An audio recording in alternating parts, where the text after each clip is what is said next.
l'IA dans l'heure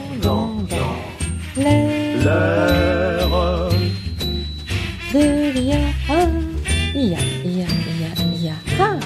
Pour faire...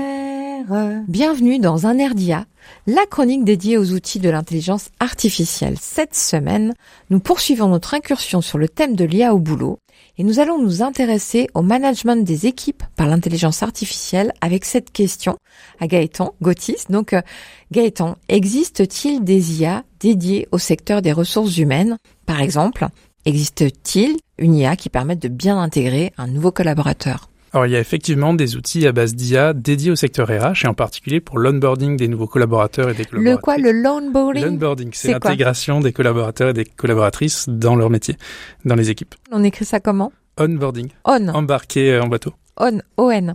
Oui. Ça marche. Donc, qui n'a pas déjà eu une intégration un peu accélérée ou forcée avec des temps morts, des réponses tardives des collègues qui n'étaient pas forcément disponibles au moment nécessaire ou des formations qui étaient un peu éparpillées, voire qui dépassaient un peu le cadre de la mission, voire qui complétaient pas suffisamment. Il y a des entreprises comme Zavy, Z-A-2-V-Y, qui proposent des solutions dédiées. Par exemple, pour préparer des supports de formation qui sont personnalisés à la fiche de mission et aux compétences ainsi qu'au rythme prévu par le ou la manager dans l'intégration, qui va aussi personnaliser l'expérience d'accueil avec des envois de messages personnalisés aux employés en fonction de la phase de l'intégration pour les impliquer ou les inciter à réaliser certaines actions, et mettre à disposition des chatbots avec les informations de gestion RH sur les formalités administratives pour informer sur les règles de fonctionnement interne, etc.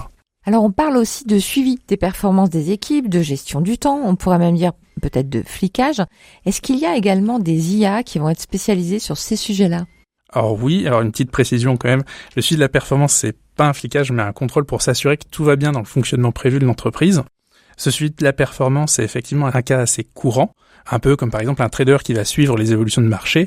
Une IA, elle va suivre les tendances, les fluctuations de la performance au long de l'année pour alerter en cas de décrochage. Par exemple, la qualité des produits, ou est-ce que c'est réalisé dans les temps. On va faire ça avant que la situation ne devienne problématique, ingérable, voire bloquante. Donc le modèle d'intelligence artificielle va indiquer la nécessité d'analyser, de proposer des formations, etc. si le problème est humain. Et dans le management, y a-t-il des fonctions pour lesquelles l'IA finalement pourra un jour remplacer le manager ? Alors l'IA, elle intervient déjà dans certaines activités pour aider par exemple à la planification.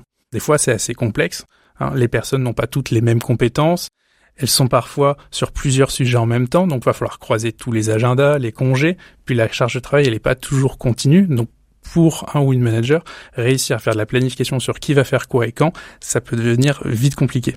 Eh bien, amis auditeurs, c'est la fin de cette chronique, mais nous vous retrouvons dès la semaine prochaine pour un nouvel opus dans cette série de l'IA au boulot, où nous creuserons la question de...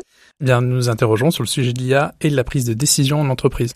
Et si vous souhaitez réécouter le podcast de cette émission, c'est à la page Un air d'IA sur le site rcf.fr. De l'IA dans l'heure